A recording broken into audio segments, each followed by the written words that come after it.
Voilà, donc Bezrat Hashem, on va essayer de faire ce soir le Daf Yud Aleph de Masechet Sota. On en était au Daf Yud Amud Bet. On commençait les grandes lignes. On en allait commencer le commentaire de la Gemara sur ce que la Mishnah nous a dit, comme quoi Avshalom avait de l'orgueil par rapport à ses beaux cheveux et il a été puni d'avoir été pendu par ses cheveux. Donc la Gemara va expliquer un petit peu, va détailler un petit peu l'histoire d'Avshalom. Alors, on y va. Alors, la Gemara nous dit comme ça. Tanoura Banan. Avshalom, nous dit la Gemara. Avshalom, Besséaro Marad. Il s'est rebellé par ses cheveux. Alors maintenant, bon, il s'est rebellé. Quand on dit qu'il s'est rebellé, là, en fait, c'est comme ce que nous dit la Mishnah. C'est par rapport à l'orgueil qu'il a eu. Mais la Gemara nous dit plus que ça. Qu'il s'est rebellé. Ça s'appelle une rébellion, en fait, cet orgueil qu'il a eu. Chez Neymar, comme c'est marqué dans le Passou. Ou qu'Avshalom loaya fait. Il n'existait pas un homme aussi beau que Avshalom. Ça n'existait pas un homme aussi beau que Avshalom, donc du fait de ses beaux cheveux. Il y a marqué dans la suite du pasuk, Bechol Israël, le Halel Merod, Mikaf Raglo ve'ad Kot Kodo lo haya bomum. Il n'avait aucun défaut. Je vous ai lu la suite du pasuk dans Shmuel, qui dit qu'il n'avait depuis ses pieds jusqu'à son crâne, c'est-à-dire de haut en bas, il n'avait aucun défaut. Donc il était magnifique, il était très beau. ובגלחו את ראשו וכולי, לגמל תודי, והיה מקץ ימים לימים אשר יגלח, כי כבד עליו, וגילחו, quand il avait ses cheveux qui étaient trop lourds sur lui, donc vous vous rappelez, on avait dit qu'il était nazir. Donc quand ses cheveux étaient trop lourds sur lui et qu'il les rasait, puisqu'on avait expliqué que Avshalom c'était un nazir olam, Veshakal et se'ar rosho, il y avait marqué qu'il pesait ses cheveux, donc il avait une chevelure apparemment très touffue, et il a marqué que quand il pesait ses cheveux, il pesait Mataim Shkalim Be'even Amelech. 200 Shkalim avec la référence de pierre du roi. Alors, qu'est-ce que ça veut dire quand on prend comme référence la pierre du roi? La pierre du roi, en fait, c'est sûrement quelque chose aussi parce qu'il n'était pas simplement en grande quantité, en grand volume, mais c'était surtout par rapport à la qualité et en fait qu'ils étaient vendus à un prix qui était très cher. Les cheveux de Avshalom, ils étaient magnifiques. Donc nous dit la Gemara, donc ça c'est un pasouk carrément, c'est même pas la dracha des Chachamim, c'est le pasouk qui nous le dit.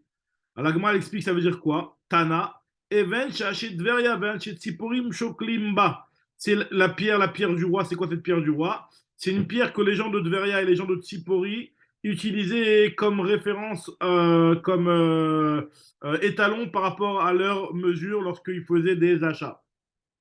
Ah, donc dans la ville de Tsipori, dans la ville de Dveria, c'était connu, il y avait une mesure qui s'appelait Even Ameler. Ok. Maintenant, on dit la Gemara elle continue, elle explique. Opa, voilà, je trouve la ligne. Voilà. Donc, nous dit la Gemara, les fikar nitla besearo. On a dit dans la Mishnah qu'à cause de son orgueil envers ses cheveux, il a été pendu à ses cheveux, on a vu dans la Mishnah le passage qui disait que en passant sous un arbre, ses cheveux se sont emmêlés dans l'arbre et donc il a été pendu comme ça. Et la Gemara elle rentre en détail et elle explique un petit peu ce qui s'est passé à ce moment-là. Chez Neymar, il y a marqué dans le Passouk, au moment où les armées de David ont fait une guerre contre Avshalom et contre ceux qui allaient avec Avshalom, et il y a beaucoup de personnes qui ont été tuées, et en étant dans la forêt, il y a marqué que Vaïkare Avshalom Lifne Avne Amelech, il a été convoqué Avshalom par David Amelech, mais Avshalom Rochev à Péred, il était en train de chevaucher sur une mule, Vayavo à Pered, Tachat Shovar, et la mule, elle est passée en dessous d'un Shovar, donc c'est des branches d'arbres, d'un Ela. Ela, c'est un chêne, je crois, si je ne me trompe pas. Ela Gdola, un grand chêne. Alors, je ne sais pas si le chêne, c'est un autre arbre. En tout cas, c'est un arbre qui s'appelle le Ela. Vayechezak Rocho, bah, Ela et ses cheveux se sont emmêlés dans cet arbre-là. Vaïtel ben Hashamayim ben Haaretz, et il était entre le ciel et la terre, c'est-à-dire qu'il pendait, quoi. Avar, et la mule qui était en dessous de lui, elle a continué son chemin, donc ses cheveux l'ont retenu à Shalom. Alors il y a marqué entre crochets, on le lit, Shakal Safsira, il a pris comment dire, il a pris un Safsira, c'est une épée. Baïl et Mifseke, il voulait couper les cheveux pour pouvoir fuir.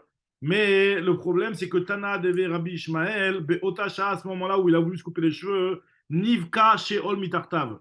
il y a eu comme une fissure dans la terre qui s'est ouverte et finalement, si lui, il se coupait les cheveux, bah, il tombait dans le fossé. Et donc, il mourait de cette manière-là. Donc, il ne pouvait pas se couper les cheveux. Donc, nous dit la Gemara, en expliquant les passages, il y a marqué que lorsque Yoav, qui était le général de l'armée de David, Amelech, il a vu Avshalom qui était sous l'arbre et qu'il a transgressé. Et en fait, finalement, David Amelech, il lui avait dit ne le touche pas. David Amelech, il a dit je le veux vivant. Il ne voulait pas qu'on le tue, c'était son fils finalement. Mais Yoav, il a désobéi, entre guillemets, puisque lorsqu'il a vu Avshalom de cette manière-là, il l'a tué et il lui a poignardé le cœur. Il a marqué que lorsque David Amelech il a entendu ça, il s'est énervé contre Yoav, qui a désobéi. Va Yirgaz Amelech, il s'est énervé le roi. Va Ya'al Aliyat Ashar, va Yevk, il a commencé à pleurer. David Amelech, il a commencé à pleurer. Et il a scandé comme ça une phrase en disant que voilà, voici ce que disait le roi en partant. Béni Avshalom, béni, béni. Mon fils Avshalom, mon fils, mon fils. Donc on va voir qu'il a dit 8 fois le mot mon fils. Béni Avshalom, donc ça c'est des psukim maintenant Shmuel. Béni Avshalom, mon fils Shmuel, béni, béni, Avshalom. Mi yiten moti ani tartecha. Qui me donnerait que je meure à ta place? Avshalom, béni, béni, Avshalom, mon fils, mon fils. Un autre pasouk, la suite du pasouk. Va melech laat, le roi, il s'est la tête panav, il s'est enveloppé la face. Va Isaac Amelech Kol Gadol, il a crié de toute voix béni Avshalom, mon fils Avshalom, Avshalom, béni, béni, Avshalom, mon fils, mon fils. Donc ça fait qu'en tout, il a répété le mot béni 8 fois. Anet Mania, la Gemara demande pourquoi il a dit Anet Mania béni Lama. Pourquoi David Amelech il a répété 8 fois le mot mon fils? Nous dit la Gemara, c'est parce qu'en fait, il a voulu, par cette prière-là, en disant ça, en fait, il a prié pour Avshalom, puisque Shiva, il a prié 6 fois en disant mon fils, des Aske mi Shiva Medore Geinam. Il l'a remonté des 7 compartiments du Geinam. Apparemment, dans le Geinam, il y a des -1, -2, -3, -7. Et il l'a remonté des 7 compartiments du Geinam. Et la 8e fois, il y en a qui disent des carrés les gabé gouffés. C'est pour que, en disant ce 8e fois le mot béni, il a fait que la tête de Avshalom, apparemment, donc ça c'était pas marqué dans le passage, mais apparemment, la tête de Avshalom, elle s'est coupée au moment où ils se vont l'attraper, donc la tête, elle s'est détachée du corps. Et donc, vu que la tête, elle s'était détachée du corps, David Améler, quand il a prié une 8e fois, mon fils, il a prié, en fait, pour que son corps, il redevienne entier et que sa tête se retrouve avec son corps. Des carrés vréchés, les gabés gouffés, pour que la tête, elle, se rapproche du corps. Alors, Veika de Amré, il y en a qui disent Veika de Amré, de Haïté, le Alma de Haté, que par cette 8e fois où il a prié mon fils, il a prié pour qu'il vienne et qu'il soit accepté au Olam Haba. Alors, nous dit la Gemara, donc après que Avshalom a été tué par Yoav, il y a marqué que Avshalom lakach vayetzevlo bechayav. C'est après en fait. Vayetzevlo bechayav, il y a marqué que il y a comme un monument qui a été érigé au nom de Avshalom, qui s'appelle Yad Avshalom. Il y a marqué dans le passage qui s'appelle Yad Avshalom et qui existerait aujourd'hui, je ne sais pas c'est où, mais en tout cas apparemment il y a marqué dans le passage que ce monument qui s'appelle Yad Avshalom, il existe jusqu'aujourd'hui. La Gemara demande que sur ce qui est marqué dans le passage, il y a marqué un lachon qui est bizarre, qui a marqué que Lakar, il a pris, il a acheté, Avshalom, il a acheté quelque chose. La Gemara veut savoir ça veut dire quoi quand on nous dit qu'il a acheté. Maï Lakar, qu'est-ce qu'il a acheté, qu'est-ce qu'il a pris? La Gemara répond à Marish Lakish, chez Lakar Mekachra Leatzmo. En fait, finalement, c'est pas qu'il a acheté quoi que ce soit, mais c'est qu'il a pris une mauvaise voie dans sa vie. Il a acheté un mauvais achat. En fait, finalement, c'est un mauvais pari qu'il a fait de vouloir se rebeller contre son père, qui était le Melech Israël. Donc, la Gemara continue en nous disant il y a marqué Et Matseve. Donc, c'est toujours l'analyse du même pasouk dans Shmuel. Shmuel Bet, Perek Yutret, pasouk Yutret. La Gemara continue à marquer il a pris Matsevet, il a mis une matzeve, donc un monument comme ça, Asher Bemek Améler dans la vallée du roi. C'est ce que David Améler a mis en l'honneur en l'honneur, en souvenir de Avshalom. Et il l'a appelé ça Yad Avshalom. Alors, il a dit à Amar Bichanina bar papa, hein, Be'etza Amuka Shel Malko Shel Olam. En fait, l'histoire de Avshalom, elle a été aussi entraînée, enfin, elle a été entraînée par Akadosh Baruch Hu, qui a Be'etza Amuka, c'était un conseil profond. Un conseil profond, c'est-à-dire en fait, finalement, c'était une xéra que Akadosh Baruch Hu, il a mis sur David Ameler depuis l'histoire de Bathsheba, où David Ameler, il a pris la femme de Uriah et l'histoire de la fameuse histoire de Bathsheba, où il a envoyé après Uriah pour se faire tuer, etc. Chose qui a été reprochée à David, même s'il y a marqué dans les Chazal que on ne doit pas dire qu'il a fauté. Mais en tout cas, c'est des choses qui lui ont été reprochées sur lesquelles David Ameler, il a fait une teshuva. Et en tout cas, nous dit l'Agmara ici que c'est suite à cette histoire de Bathsheba qui a été décrétée sur David Ameler qu'il allait avoir un fils qui allait se rebeller contre lui, donc qu'il allait le perdre comme ça aussi. Alors on attaque le Dafud avec Jagma dit quand c'est marqué Ineni Mekim Alecha Raham Ibetecha. Il y a marqué dans l'histoire, après David Ameler, il a dit à David Nathan Hanavi, il a dit à David Ameler, après que l'histoire de Bathsheba, il lui a dit voilà, tu auras une punition de ta maison viendra la punition, donc c'est l'histoire de Avshalom. Après, on continue l'Agmara, elle nous dit Kayotse Badavar Ataomer, il y a marqué aussi la même chose, le même genre de raisonnement où on nous dit que c'est quelque chose qui vient d'Akadosh Baruch Hu. Finalement, c'est une histoire grave qui arrivait, mais c'était décrété. Alors, tout était décrété par Akadosh Baruch Hu. Mais là, c'est quelque chose qui vient des choses plus profondes, c'est-à-dire que c'est pratiquement prédestiné. Bien entendu, il y avait la Bechira, il y avait le libre arbitre à chaque fois. Mais en tout cas, l'Agmara souligne que ça, n'oublie pas que ça vient d'Akadosh Baruch Hu. Une autre histoire où c'est la même chose, c'est la vente de Yosef aussi. Il y a marqué que il y a marqué lorsque Yaakov il a envoyé son fils Yosef à Hebron pour aller chercher ses frères, il y a marqué Hebron. Il a envoyé depuis Hebron pour aller à Dotan pour aller chercher ses frères. Et pareil, il dit Rabbi Hanna Bar Papa, Be'etza Amuka Shel Oto Tzadik. Finalement, c'était par rapport au conseil, la Etza Amuka, le profond conseil, c'est-à-dire en fait pour accomplir l'histoire de Avraham Avinu, qui était lui enterré à Hebron, sur lequel il y a marqué que Kadosh Baruch Hu lui a dit au moment du bris Ben Ametarim, que ta descendance sera esclave en Égypte, enfin, dans un pays étranger. Yadoa Teda Kigeri Yezaracha. Il y a marqué Be'eretz Olaim dans une terre étrangère. Et donc finalement, c'est pour accomplir cette promesse, c'était une punition, comme c'est marqué dans les Mefarshim là-bas, que en fait, c'est pour ça que Yaakov a envoyé Yosef et donc tout s'est déroulé comme ça. Donc maintenant, la Gemara, elle vient réexpliquer et elle revient sur l'histoire de Avshalom. Il y a marqué qui Amar En Liben, il y a marqué que Avshalom, il a dit que je n'ai pas de fils. Alors, la Gemara, elle s'étonne parce que dans un autre passage, il y a marqué que Avshalom, il avait trois fils et une fille. Velo ayulo bne. Est-ce qu'il n'avait pas d'enfant? Ve'aktiv valdu le Avshalom. Je pense Shabanim Batachat. Il y a marqué qu'Avshalom, il avait trois fils et une fille. Donc, le Gemara, quand on dit qu'il n'avait pas de fils, c'est qu'il n'avait pas de fils qui pouvait prendre sa relève. Amar Rabbi Trakbar Dimi, Shelo ayalo ben agun le malchut. Il n'y avait aucun qui était apte à devenir roi pour pouvoir hériter sa royauté. Frida lui donne une autre réponse. Il te dit qu'en fait, tu sais pourquoi on l'a considéré comme si il n'avait pas d'enfant, Absalom? Parce qu'il a brûlé la récolte de Yoav. Yoav qui était le général de David Ameller. Et pourquoi, quel rapport entre le fait d'avoir brûlé la récolte de Yoav et le fait de dire qu'il n'avait pas d'enfant? Parce que Gmiré nous dit l'agma, on a un enseignement de nos maîtres que Kol Asoref Tvuato Shel Chavero, tout celui qui brûle la récolte de son ami, Eno maniach ben leyorsho. Il ne laissera aucun un enfant qui pourra l'hériter. C'est une punition à celui qui brûle les biens de l'autre. Et nous dit l'Agmara, et Avshalom, Kaliele de Yoav, il a brûlé la récolte de Yoav. Donc finalement, c'est pour ça qu'à la fin de sa vie, il s'est retrouvé sans enfant.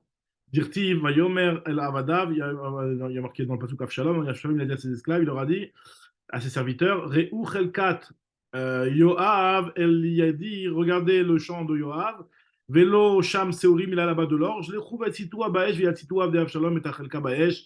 Et donc, ils ont brûlé la récolte et le champ de Yoav sous l'ordre de Avshalom. Donc, c'est pour ça qu'il est mort sans avoir d'enfant. Voilà, donc là, c'était la petite histoire de Avshalom. Maintenant, la Gemara va venir dans le bon côté. On avait dit que dans la Mishnah apparaît aussi l'Echen Bemida Lenyan Tova. On avait dit que Kadosh Baruch Hu aussi, il récompense Mida Keneged Mida. On avait donné l'exemple de Myriam. On avait dit que Myriam, elle attendait Moshe quand il a été mis dans le berceau et qui a été mis dans le Nil. Il y a marqué qu'il a attendu. Myriam, elle a attendu Moshe et elle l'a vu, elle l'a guetté de loin. Donc par rapport à ça, la récompense qu'elle a eu Myriam, c'est qu'à son décès, on l'a. Oh, non, même pas son décès que je raconte. C'est qu'on l'a attendu au moment où elle était lépreuse, on l'a attendu pour qu'elle revienne de l'extérieur du campement, puisque lorsqu'elle était lépreuse, elle a été mise en dehors du campement. Donc on a attendu pendant 7 jours. Il y a marqué que le peuple a attendu jusqu'au retour de Myriam. Maintenant, nous dit la Gemara dit, mais comment c'est comparable? Pourquoi tu me dis que c'est la même chose, le bien que le mal? Pourtant, dans le mal, il y a marqué que il a fait une chose, il reçoit une punition qui est conséquente. Tandis que là, tu me dis que la récompense, elle est beaucoup plus grande. Midame, est-ce que ça ressemble? À Hatam, là-bas, lorsque Myriam, elle a attendu Moshe Rabbeinu, elle l'a attendu un petit instant. Sha'achat, chadasha'ata. Tandis que Hacha, ici, Shiv Ayome, c'est pendant 7 jours que le peuple il a attendu, donc c'est pas exactement la même chose. Amarabaye et Emma ou Linyan Tova Enoken. En fait, finalement, tu as raison. Il faut dire que pour le bien, c'est pas la même chose. C'est que Kadosh Baruch Hu, il récompense pas exactement la même chose qui a été faite, mais il la récompense en plus grand.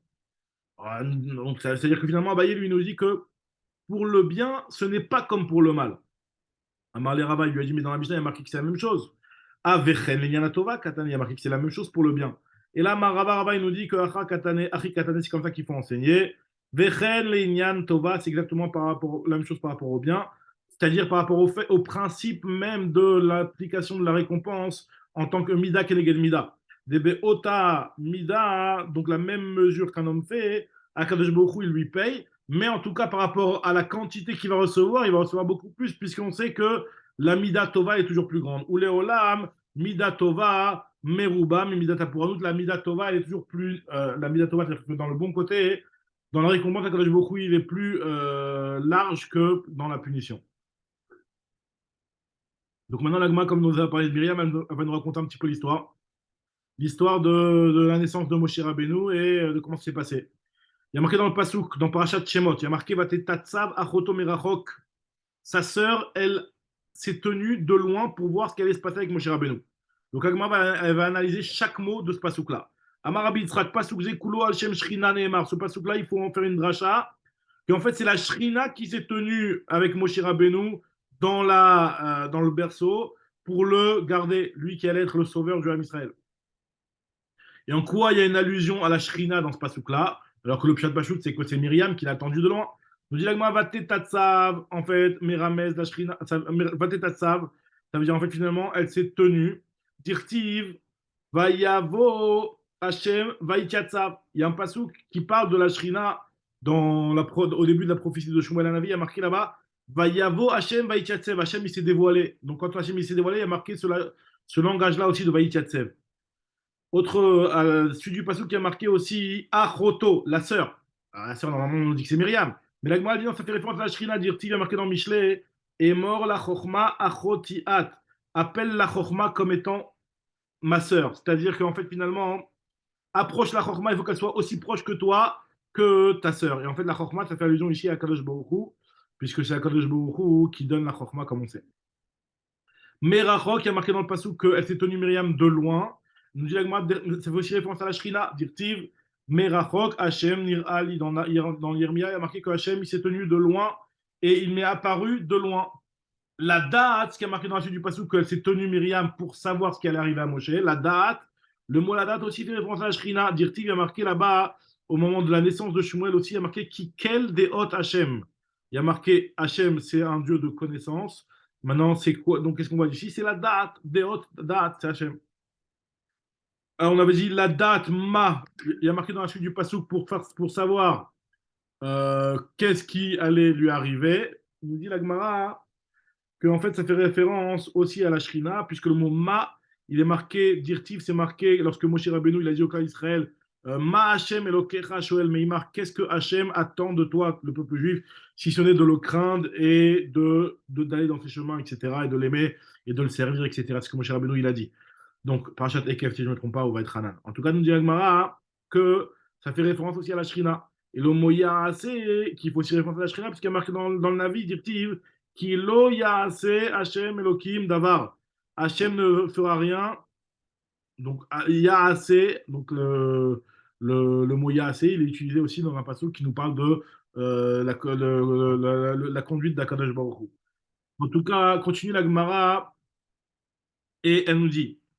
Euh, c'est quoi le mot lo? Donc, la date Maïa, c'est lo. Continue la Gemara et elle nous dit, moi, dit, mais Simcha, on en est à Salut, Simcha. Yudalef, Hamoud Aleph, on arrive presque vers le milieu du Hamoud. On est en train de raconter l'histoire quand Myriam, elle est en train d'attendre le berceau de Moshe Rabbeinu et la Gemara, elle nous dit, comme quoi tout ce pasouk-là qui nous dit que Myriam a attendu le berceau de Moshe Rabbeinu pour voir ce qui allait lui arriver, et ça fait référence à la Shrina. Et on analyse que chaque terme du passouk, c'est un terme qui fait référence à Akadosh Baruch Hu. Le dernier terme, c'est le mot lo. Lo, il y a marqué Vaikra lo Hashem Shalom. Donc, le mot lo aussi fait référence au moment où, dans Shoftim, un passouk où on appelle aussi lo quand on parle d'Hachem. Ok. Donc, ça, c'était la dracha de l'attente de Myriam pour voir ce qu'elle arrivait au berceau de Moshe. Ok, très bien. Maintenant, la Gemara, elle va commencer, comme elle a commencé à nous parler de ça, elle va nous parler un petit peu de Shibud Mitzrayim. La Gemara nous dit, comme Melech Hadash, elle reprend les psukim, elle a pris un passage dans Sefer Shemot, elle reprend Parashat Shemot et elle explique un petit peu les psukim en rapport avec le Shibud. Donc, c'est vraiment Inyana de Yoma, donc, puisqu'on est le quatrième jour de Pessah maintenant. Nous dit la Gemara, Vayakom Melech Hadash, il y a marqué que s'est levé un nouveau roi sur l'Égypte qui ne connaissait pas Yosef. La Gemara nous dit, c'est une marloquette entre Rav Shmuel, c'était quoi ce nouveau roi? Rav Shmuel, il y en a un qui dit Khadamar Khadash Mamash, il y en a un qui dit que c'est vraiment un nouveau roi. Mais Khadamar, Shinitra Tchouk Zerotav, c'est en fait il a eu des nouvelles xérotes, il a changé de politique. Il a changé de politique et donc il a commencé à avoir des xérotes d'asservir les Bnei Israël. Maintenant, pourquoi j'explique comme ça? La Gemara t'explique Man de Amar, celui qui dit Khadash Mamash c'est un nouveau roi. Parce qu'il y a marqué un nouveau roi, c'est le Pshat Pashut, dire Tifradash. Et celui qui dit que c'est un Nitrachuk Zerotav, vous mandez à marche Nitrachuk Zerotav, dès l'octive Vayamot, il n'y a pas marqué justement comme quoi il était mort, le roi d'Égypte. Donc s'il n'y a pas marqué comme quoi il était mort, pourquoi il y en aura un nouveau? Donc forcément, hein, si on nous dit qu'il y a un nouveau, c'est qu'il a eu des nouvelles Xéra. Dès l'octive B Vayamot Vayimlor, très bien. La Gemara continue, elle te dit ce qui est marqué dans la suite du Pasuk, Asher lo yada et Yosef, il n'a pas connu Yosef. La Gemara dit comment c'est possible de dire qu'il n'a pas connu Yosef? Alors, il faisait comme si qu'il ne le connaissait pas du tout. Il a fait semblant il s'est voilé la face, quoi. Continue la suite des psukim est marqué Vayomer Elamo, il a dit paroi à son peuple Ine am bene Israël, voici le peuple juif commence à être de plus en plus nombreux. La Gemara elle te dit Tana ou Itril Be'etzatrila, vu que c'est lui qui a initié cette démarche-là de faire des souffrances au peuple juif, les Fikar la Katrila, donc c'est pour ça que quand il y avait des makotes, il recevait en premier. Comme c'est marqué, on a où Itril Baetzatrila, c'est lui qui a commencé en premier, puisqu'il a marqué Dirti Vayomer Elamo. Il y a marqué que c'est lui qui a mis la puce à l'oreille à son peuple en disant regardez le peuple juif qui est de plus en plus nombreux. Les fikar la katechila, c'est pour cela qu'il va être frappé en premier. Que dirtiv ubcha ou bamecha ou frolavadecha, il y a marqué dans Makat Sefardea, il y a marqué que la grenouille sera envoyée sur toi et sur ton peuple et sur tes esclaves, etc. Donc on voit que c'est lui en premier. Ensuite, il y a marqué dans la suite du Passouk que par haut, lui, quand il voulait faire des tsarot en Israël, il a dit Abba nitra kemalo. Venez, on va se faire un stratagème contre lui. Alors, moi, il dit c'est quoi l'ahem? C'est contre eux qu'on aurait dû dire, c'est contre les juifs. Pourquoi contre lui? Alors, nous dit les Moshian chez l'Israël. En fait, le conseil et la ruse qu'il voulait faire, c'est contre le sauveur du peuple juif, puisqu'il avait vu qu'il allait avoir un sauveur qui allait en réalité, Moshe Shaitan, en fait, finalement, c'est pas, je croyais que c'était Moshe Rabbeinu, mais en fait, ça fait référence à Kadosh Baruch Hu, c'est lui qui allait sauver le Ham Israël. Et donc, venez, on va faire quelque chose, une chorma qui va aller un petit peu bloquer le sauveur du peuple juif, c'est-à-dire Kadosh Baruch Hu, puisque Kadosh Baruch Hu, on sait qu'il punit Mida Keneged Mida. Et on sait qu'il y a certaines choses sur lesquelles il ne peut pas punir, comme l'eau. On sait que depuis le déluge, il avait promis de ne pas punir avec de l'eau. Donc venez, on va faire une ruse d'utiliser ces moyens-là. C'est comme elle l'explique tout de suite. Mais Donam, donc comment on va les punir et comment on va les tuer, les juifs? Ni Donam Baeshi, on va les tuer dans le feu. C'est trop risqué. Il y a marqué que leur Dieu, qui iné Hachem Baeshi Yavo, Hachem, il va venir pour punir au travers du feu. Donc c'est dangereux. Urtiv, il y a marqué dans notre passage qui Keesh Hachem Ishpat, Hachem, il juge comme du feu. Alors si on va les tuer à l'épée, au glaive, Bacherev, il y a marqué dans la suite du passage où Becherbo et Kolbassar. Il y a marqué que le peuple, que Hachem, il juge avec son épée pour tuer chaque personne qui le mérite. Donc finalement, c'est dangereux aussi de tuer les juifs à l'épée. Alors, et là, ce qu'on va faire, c'est que on va le faire à l'eau. Parce qu'on sait que Dieu il a déjà juré chez nous, mais qu'il n'allait plus envoyer de déluge dans le monde. Chez les marques qui mènent Zotli. Et la Gemara nous dit, nous dit, mais eux, ils ne savaient pas, chez Alkol Olam, Kulo et Nomevi. Ils n'envoient pas sur tout le monde. Aval al Uma Achat Umevi. Mais par contre, sur un seul peuple, il peut punir un peuple au travers de l'eau. Ou alors, autre explication et autre chose qu'il ne savait pas, Inami, que ou Enomevi, lui-même, il n'envoie pas un déluge, mais il peut demander à ses aval, il peut avalhen, mais eux, ceux qui ont fait des avérotes, les Réchaïm, ils peuvent eux-mêmes tomber dans l'eau. C'est pas qu'il y a l'eau qui va venir et qui va aller, un maboule qui va tomber sur eux, mais c'est eux qui vont tomber dans l'eau, comme ce qui s'est passé finalement au moment de la mer Rouge de Kriyat Yamsouf. Aval en, baïm, benoklim, le toro. Les Rénommés en Mitzrayim, Nassim Likrato, ils ont fui devant lui et ils sont rentrés dans l'eau. Continue l'Agmara, et l'Agmara nous dit que Ve'ainu, en fait, finalement, ça revient à ce qu'il a dit Rabbi El-Hazar, Maï dirtif, qui, Bedavar Asher Vadou Alehem, la chose qu'ils avaient fait, enfin, ils ont été punis selon la chose et le mal qu'ils avaient fait. Je dis l'Agmara parce que, en fait, ce qu'on veut dire par là, c'est Bakdera chez Bishlou, la marmite qu'ils avaient utilisée pour cuisiner, c'est dans cette marmite-là que eux-mêmes, ils ont été cuisinés. Banid Bashlou. Alors, nous dit l'Agmara, Maï Mashmar, de Aïzadou Lishna de Gderaou, dont on sait que le mot Zadou, ça fait référence à un plat cuisiné. Comme c'est marqué dans l'histoire de Yosef et de Yaakov et Esav, dirtiv, Vayazed, Yaakov m'a dit, il a préparé un plat de lentilles. Donc il a marqué le terme de Yazed. Yazed, c'est la même racine que Zadou. Continue la Gemara, elle nous rapporte une dracha concernant l'histoire de Paro, là. Amar Bechia Baraba, Amar Bishima, Ishlosha Yubota, il y avait trois personnes qui étaient dans ce conseil, ce conseil des ministres, là, au moment où on avait décrété les décrets sur le Ham Israël, où il a dit, venez, on va faire une ruse. Il y a marqué qu'il y avait Bilham, Iyov et Yitro. Bilham, lui, il a donné le mauvais conseil de tuer les enfants juifs. Bilham Yahat, Iyov Shishatak, Bilham Yahat Nerag. Bilham qui a donné le mauvais conseil, lui, il a été tué. Iyov qui s'est tué et qui n'a pas voulu dire quoi que ce soit, il a été puni par ses épreuves et les souffrances qu'on connaît de Iyov. Et Yitro qui s'est enfui et qui s'est opposé, lui, il a eu le mérite d'avoir ses petits-enfants qui allaient être dans le Beddin, dans le tribunal qui est dans le Bet Amikdash, ce qu'on appelle le Lishkat Agazi dans le Sanhedrin. Chez Yajoub et Lishkat Agazi. Chez Neymar, Mishpachot Sofrim, la famille du Sanhedrin, Sofrim c'est les Sanhedrin. Yoshve Yabes, c'est le Talmud de Yabes qui était un grand homme en Torah. Tiratim, Tiratim, il y en a qui disent que ça fait référence à la teroua, au son de la Torah. Shematim, qui ont écouté les conseils de leur père. Sochatim, Emma Hakenim, ce sont les Kenim. Alors les Kenim, c'est qui les Kenim? Kenim, c'est la famille de Kenny. Kenny, c'est Yitro, qui était le beau-père de Moshe.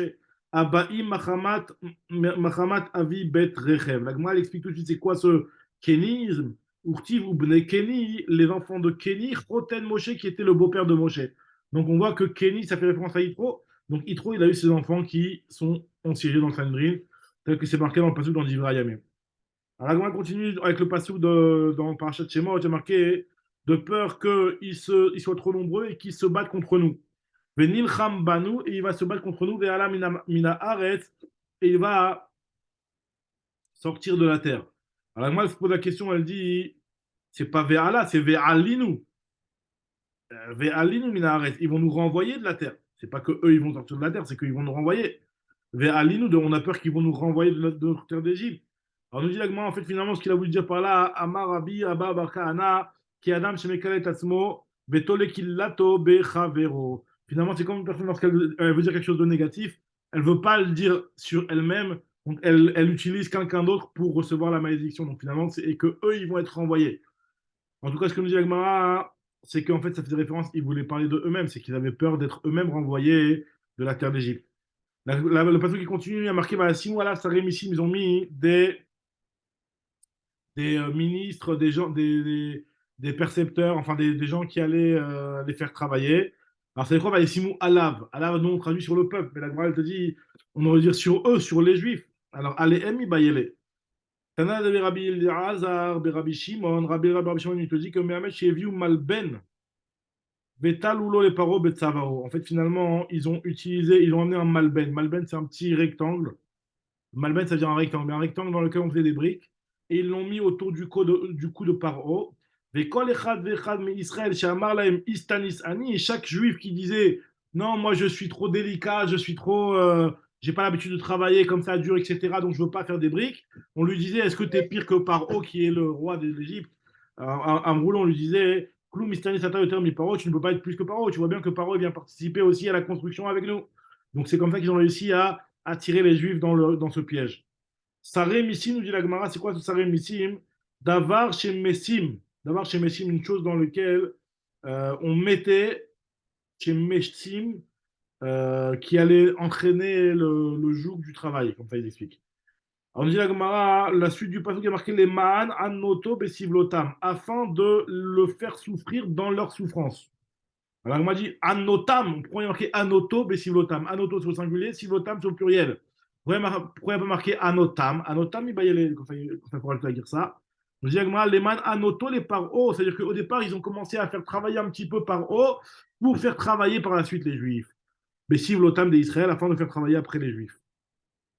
Il y a marqué qu'ils ont construit Vaïven Are Miskenot les Paro, ils ont construit des villes de Miskenot. Alors, Are Miskenot les Paro, des villes de Miskenot. Alors, Agma va expliquer c'est quoi exactement ces villes de Miskenot.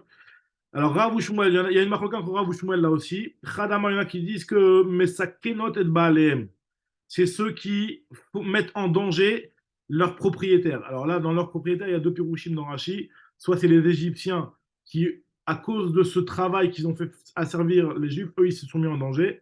Ou alors, deuxième pirouchim dans Rashi, c'est en fait ça mettait en danger les propriétaires. Pas les propriétaires dans le sens celui à qui ça appartient, mais les propriétaires dans le sens de celui qui les construit, donc c'est-à-dire les Juifs. Finalement, ça les mettait en danger les Juifs, parce que des fois, cette construction, comme on va le voir tout de suite, que les constructions, elles tombaient, elles s'effondraient en cours de route, etc. Des Khadama, il y en a un qui dit que, en fait, tu sais pourquoi ça s'appelle Miskenot chez Mesaknot et Baalem. Alors, soit Mesaknot et Baalem, soit chez Memaskenot, qui les rendent misken, qui les rendent pauvres, qui appauvrissent leurs propriétaires, puisqu'il y a marqué que Kol Haosek Bebinyan, Mit Masken, tout celui qui s'investit dans la construction, eh ben, il devient pauvre. Ça, c'est une marque qui est rapportée à plusieurs endroits, en théorie, hein, parce que dans la pratique, c'est vrai qu'on voit de nos jours celui qui est Kablan, c'est pas tellement le plus pauvre, mais en tout cas, celui qui se lance dans des constructions, peut-être au niveau personnel, peut-être, je sais pas, en tout cas, quand tu te lances dans des travaux ou dans des grosses constructions, ça appauvrit. En tout cas, nous dit la Gemara, et Pitom et Ramsès, c'est quoi ces villes de Pitom et Ramsès? Est-ce qu'il y en avait deux ou il n'y en avait qu'une seule? La Gemara te dira, vous, Shmuel, Khadama, il y en a un qui te dit qu'en fait, il n'y en avait qu'une seule, et elle s'appelait Pitom. Pitom Shema, elle s'appelait Pitom, et pourquoi on l'appelait aussi Ramsès? Parce que Rishon, une process. On construisait et ça s'effondrait. Les Khadama Ramsès, Shema, il y en a un qui dit que c'était une seule, mais elle s'appelait Ramsès, et pourquoi on l'appelait Pitom? Velamanikra Shema Pitom. Chez Rishon Pitom Bolo, la même idée. À chaque fois qu'on construisait, l'ouverture de l'abîme s'ouvrait et elle s'ensevelissait. Continue la Gemara, il y a marqué avec Hacher, Yanu Oto Ken Yirbe Vechen Yifrot. Plus on les faisait souffrir, plus les bénis Israël se multipliaient. Ken Rabou ve Ken Partsou mi Bayele. Pourquoi c'est marqué au futur? On aurait dit ils se sont multipliés au passé. Nous dit la Gemara Mareshla, qui en fait Reshla qui explique, il te dit que roi HaKodesh, mais Basratam, en fait finalement c'est le roi HaKodesh qui annonce ça aux Ham Israël et qui leur dit aux Égyptiens que ça ne vous servira à rien de les faire souffrir puisque Ken Yirbe Vechen Yifrot, ils vont se multiplier de plus en plus. Il y a marqué dans la suite du Passouk, Kutsu Pene Ben Israël, ils ont été dégoûtés des Juifs. Ça veut dire quoi? Nous dit la Gemara. Mais la Meshayu Domim Benem Kekotsim, le mot Kutsu, c'est comme si tu avais des épines dans les yeux, c'est-à-dire t'arrives même pas à les regarder tellement que ça, les Bnei Israël dégoûtaient et leur sortaient des yeux, quoi, en fait. Nous dit la Gemara, Vaya Vidou Mitzrayim et Bnei Israël, il y a marqué dans le passage que les Égyptiens ont fait travailler les Bnei Israël, donc nous dit la Gemara, Befarer. C'est le passage qui nous dit que Befarer, ils ont fait travailler Befarer, un travail dur. La Gemara, il rapporte ces mains qui disent que c'est pas un travail dur, Befarer. Rabbi Lazar lui te dit que Beferach, avec une bouche douce, ça veut dire qu'en fait, finalement, il essaie de les convaincre de manière pacifique et avec un petit peu de tact pour essayer de les attirer dans le piège et les faire travailler. Il essaie de les séduire. Et Rav Shmuel Bar Nachmani, lui, il te dit, Rabbi Shmuel Bar Nachmani, Amar, Bepricha. Non, c'était vraiment Beparer, ça veut dire Bepricha, il les faisait travailler très dur, il leur cassait le corps, quoi. Un travail très difficile. Nous dit la Gemara, dans la suite, il y a marqué Vaimareru et Rayem Bavoda Kasha Bechomer Obilvenim. Ils ont rendu leur vie amère par le travail dur avec les briques. Alors l'Agma te dit Amarava Batrila Bechomer Obilvenim. Au départ, ils ont commencé avec les briques. ou le Bassof, Bechol Avoda Ben Sadeh, à la fin, c'était n'importe quel travail dans les champs. Continue l'Agmara, nous dit, il y a marqué que Kol Avodata Masher Avdu Ben Befarer, tout le travail qu'il faisait avec asservitude. Alors, nous dit l'Agmara, Amar Bishon Bar Nachman, Amar Bionatan, Shayu Machlifim Melechet Anashim Anashim ou Melechet Nashim Anashim. Ils inversaient le travail des femmes aux hommes et des hommes aux femmes. Ou le man de Amar Nami Hatam, celui qui dit que ce qu'on avait vu plus haut, le mot farer, ça voulait dire pérar, ça voulait dire qu'ils utilisaient une bouche douce pour les faire travailler. Et ici, dans ce passage-là, c'est sûr que le mot farer, il veut dire l'esclavage, le travail dur. Acha Vadaï Bipricha, ça veut dire un travail qui est très dur. Continue l'Agmara d'Arash Rabbi Avira. Bistrar Nashim Tzadkaniot, l'Agmara nous raconte par le mérite des femmes Tzadkaniot, Shayou, Beotoador, qui étaient dans la génération de l'exil égyptien. Hein. C'est par leur mérite que les Bnei Israël ont été délivrés. Nig Alou Israël Mimitzraïm. Pourquoi l'Agmara nous raconte qu'est-ce qu'elles faisaient, ces femmes Tzadkaniot Bécha, pour pouvoir un petit peu essayer de réconforter leur mari. Bécha, lorsqu'elles allaient puiser de l'eau à Kadosh Baruch Hu, mais amène lahem Dagim Ktanim Bekadem, Akadosh Baruch Hu, il en mettait des petits poissons dans leur cruche. Beshoavot Mertza Maim ou Mertza Dagim. Il y avait une moitié d'eau, une moitié de cruche. Ubaot, elle rentrait chez elle, Veshovtot, elle mettait ça sur le feu, sur deux marmites, Dekderot. Une marmite d'eau et une marmite de poisson. Achat shel chamin ve achat shel dagim. Ou molichot sel baalem le sadeh. Et elles emmenaient cette nourriture-là à leur mari dans le champ. Oumar otam avec l'eau chaude, elles lavaient leur mari. Vesachot otam, elles leur mettaient du parfum, de l'huile. Oumar chilot otam, elles leur donnaient à manger. Oumar shkot otam, elles leur donnaient à boire. Venitzkakot laen ben shfataim, et ils allaient ensemble, ils avaient une relation ensemble. Ben shfataim, c'est-à-dire entre les rangées du champ. Chez Neymar, quand c'est marqué dans le Teilim, im tishkevun ben shefataim. Si vous dormez entre les rangées du champ. Finalement, ça fait référence à ce que ces femmes tzadkaniot allaient pour réconforter leur mari. Bishrar tishkevun ben shfataim, par le mérite qu'elles couchaient avec leur mari entre les champs. Hein. Zahou Israël, les bizat mitzrayim, ils ont pu mériter d'avoir le pillage qu'il y a eu au moment de la sortie d'Égypte. Chez Neymar, Kanfeyona, les ailes de la colombe. Ça fait référence à Israël, au peuple juif qui est comparé à la colombe. Nerpa Bakeshef, elles sont recouvertes d'argent. Evrotea et encore une fois les ailes. Puis Rakrak Harouz, elles sont recouvertes aussi d'une matière qui est Rakrak Harouz, c'est un type d'or qui est de très bonne qualité aussi, Meret Sachavila. En tout cas, voilà, donc c'était par le mérite des femmes, cette cagnotte. Nous dit la Gemara, et ces femmes-là, donc elles tombaient enceintes, avec Kevan Shemitabrot, dès qu'elles tombaient enceintes, Baot les Baatem, elles rentraient chez elles, avec Kevan Shemagia Zman Molidehen, au moment où arrivait le temps d'accoucher, nous dit la Gemara, Olchot veyoldot besade tachat tapouach, elles allaient accoucher dans le champ en dessous d'un pommier. Chez Nehemar, comme c'est marqué tachat tapouach oraticha, c'est marqué dans Shirachirim, en dessous le pommier oraticha, j'ai éveillé j'ai déclenché votre accouchement, etc. Chibelatra, chavleleda, comment ça marche dans la suite du bateau là-bas? Shama chibelatra, c'était les chavleleda quoi. En tout cas, nous dit la Gemara, Ve'akadosh Baruch Hu sholeach mishemem arom mishemenakir. Et Akadosh Baruch Hu, il envoyait Mina Shamaim, quelqu'un qui venait, qui nettoyait, ou Meshapir Otam, qui s'occupait d'elle et qui remettait en place les membres du bébé. Comme c'est marqué, en fait, le mot Meshapir, Kechaya, Zou, comme cette sage-femme, chez Meshapir et Tavlad, qui, lorsque l'enfant est né, elle le met bien en place, elle remet les membres bien en place, etc. Elle le redresse comme il faut. Chez Nema, ou Molad Taïr, Beyom, Oledet, Otach, Lokarat, Sharech, il y a marqué que le jour où tu vas naître, ou le jour où on va te faire accoucher, l'okarat sharer, il n'y avait pas de sage-femme pour couper ton cordon ombilical, ou bemaim le rouchat, si tu n'as pas été lavé par de l'eau, c'est un passage dans Yecheskel, les mishri, pour que ta peau soit rendue propre. Et umelaket la haine, c'est en fait finalement c'est Akadosh Baruch Hu qui s'est préoccupé de ça. Umelaket la haine, shne igulim, il y avait deux pierres rondes dans laquelle il y avait Echad Shemen, il y en avait une où il y avait de l'eau, de l'huile, Echad Shel Vache, dans une où il y avait du miel.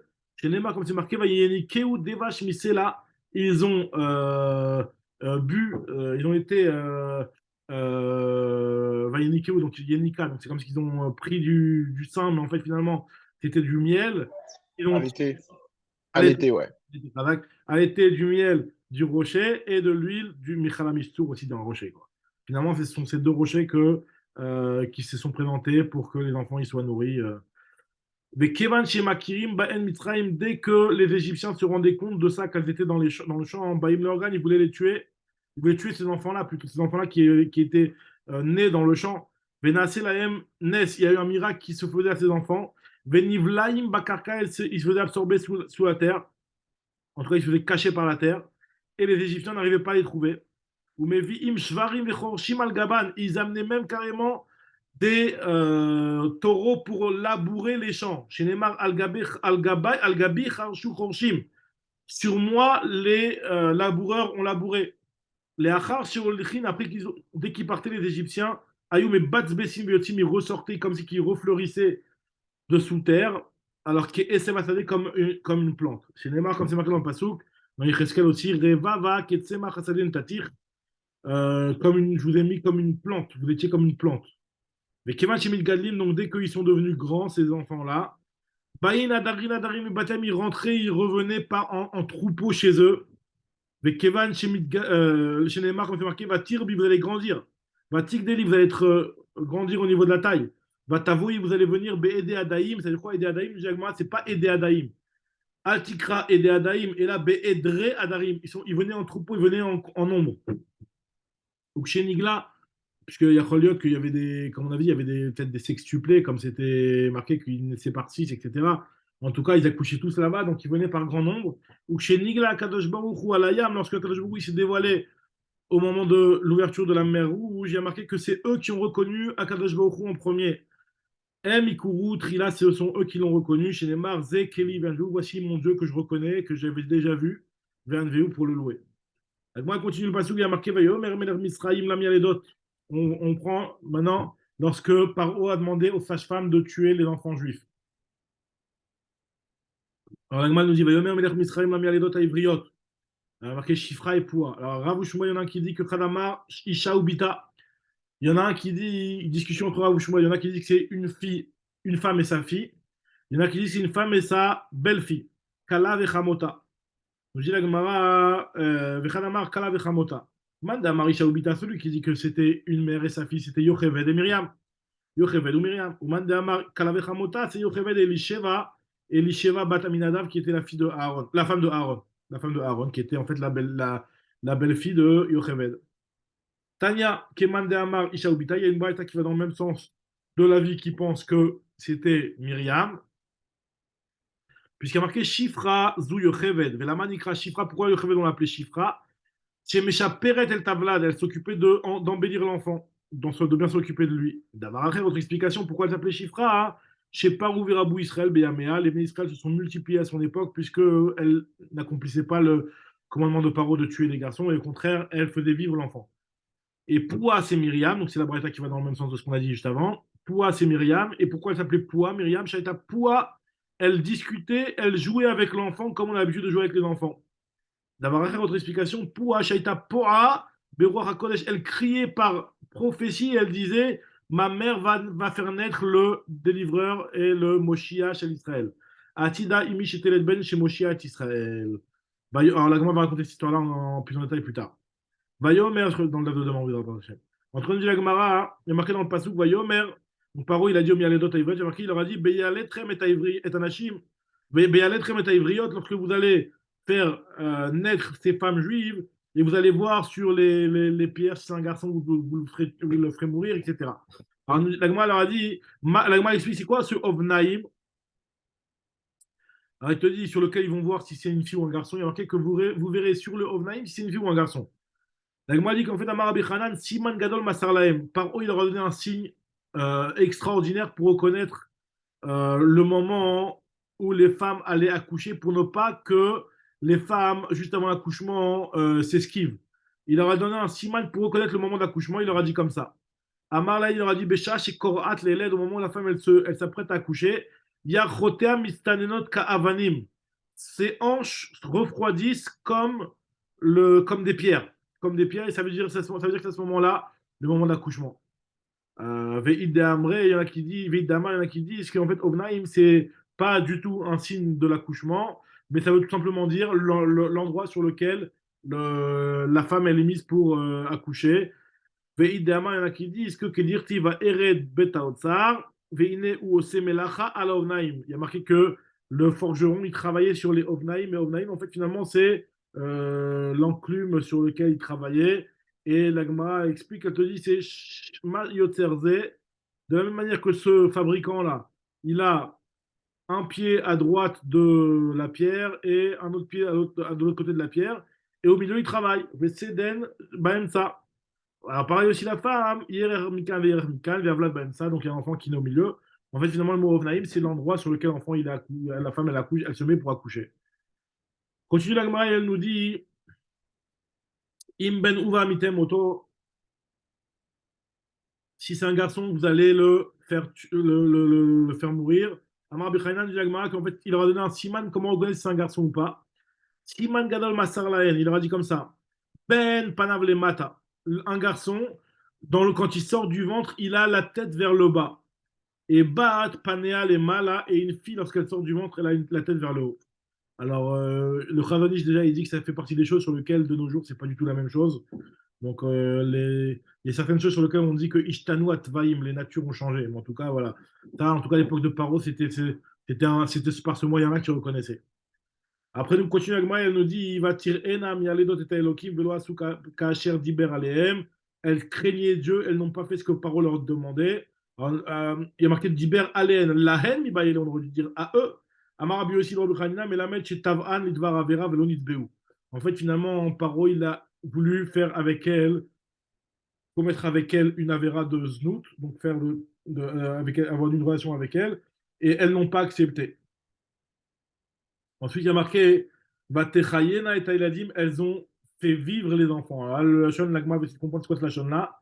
Tana lodayan shiloemi tuotan. Non seulement elles ne les ont pas tués, et la sheayum maspikot, la emmayum mazon, elles les nourrissaient aussi d'eau et de nourriture pour les faire vivre.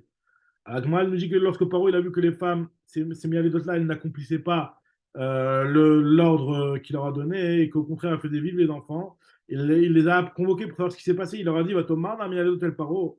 Et les femmes les sages-femmes ont dit à Paro Kilo kanashim, il y a marqué que ces femmes-là ne sont pas comme les égyptiennes. Elles sont chayot. Alors, Agmal va expliquer ce que c'est chayot. Maï chayot, ça veut dire quoi que ce sont des chayot. Chayot, c'est une sage-femme, normalement. Alors, il est machayot. Si tu me dis que c'est chayot, les sages-femmes, là, il m'a dit, mais tu crois que la sage-femme, elle n'a pas besoin d'une autre sage-femme pour la faire accoucher? Atou chayam, milotricha chaya, charité le oloudé. La sage-femme aussi, elle a besoin d'une autre sage-femme pour se faire accoucher. Donc, c'est pas un argument de dire à Paro que ces femmes-là sont des sages-femmes. Même si elles sont des sages-femmes, elles ont besoin quand même de se faire assister pour l'accouchement. Et là, Amrou, ils lui ont dit, en fait, non, Umazu Kirchayan Imshela, ce peuple-là, il a été comparé aux bêtes sauvages. Puisque lorsque Yaakov, il a béni ses enfants, il les a chacun d'entre eux comparés à des bêtes sauvages. Il y a marqué Yehuda, Gourarié. Dans Parashat Vayechi, il y a marqué Yehuda, c'est comme un petit lionceau. Dan, Yehidan Nachash, un serpent. Naphtali, Ayala, Shelucha, comment on appelle ça, Ayala? Une, il n'y a pas cher pour nous dire comment on dit Ayala. C'est une. Comment on traduit Ayala, les amis? Ayala, j'ai oublié le nom. Une gazelle, non? Une gazelle, Khanak, une gazelle. Merci, Joseph. Alors, on dit la Gemara, ça une gazelle. Issachar, Hamor Garem, il est comparé au Hamor, au Alan. Yosef, Bechor Shor, c'est considéré un taureau. Il est comparé à un taureau. Binyamin, Ze'ev Yitraf, un loup. Dirtiv B est celui sur lequel il y a marqué qu'il est comparé à une chaya. Donc voilà, je te prouve qu'il est comparé à une bête sauvage. Et celui sur lequel ce n'est pas marqué, ou des loctiv B, celui sur lequel ce n'est pas marqué, nous dit Agmara, s'il y a marqué concernant le clan d'Israël entier que Ma Imcha Levaya Ben Arayot Rafta. Ta mère, donc la mère du peuple juif, c'est une lionne. Donc voilà, donc si la mère c'est une lionne, ce sont tous des lions en réalité. Donc finalement, c'est comme ça que elles ont réussi à dire à Paro qu'elles étaient et elles accouchaient toutes seules.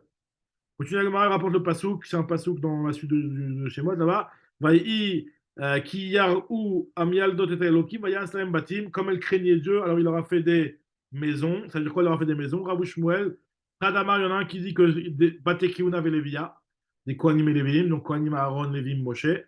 Les Khadamar, Baté Malchut, qu'ils ont eu aussi des maisons de royauté. Alors, c'est quoi ces raisons de royauté? Alors, la Gemara explique, Madame Arbateki, on avait les via les Aaron ou Moshe. Mandamar Batemakout, c'est d'où il y a eu la royauté qui est sortie de Yocheved et Myriam. On dit l'agma, puisqu'il y a David Améler, rue David, Nami, Myriam, Kati, il vient de Myriam. Et là, on va commencer la souga de Caleb Ben Yifune. Puis l'agma, elle nous dit que Dirti a marqué que va Tamot Azouva. Azouva, qui était la femme de Caleb, en fait, Azouva, c'est Myriam. L'agma va expliquer, on verra ça Bédrat Hashem demain, pourquoi Myriam, elle s'appelait Azouva. Il y avait personne qui voulait la prendre au départ, elle était moche au départ. Il y a marqué que c'est Azouva, c'était la femme de Caleb, et elle est morte. Bah, Ikarlo Caleb, et Caleb, il a repris Ephrat. Ephrat, en fait, finalement, elle n'était pas morte, là, que m'avait expliqué. On verra ça demain, mais en tout cas, que Myriam, elle s'est mariée avec Caleb, Caleb, il s'est marié avec Myriam.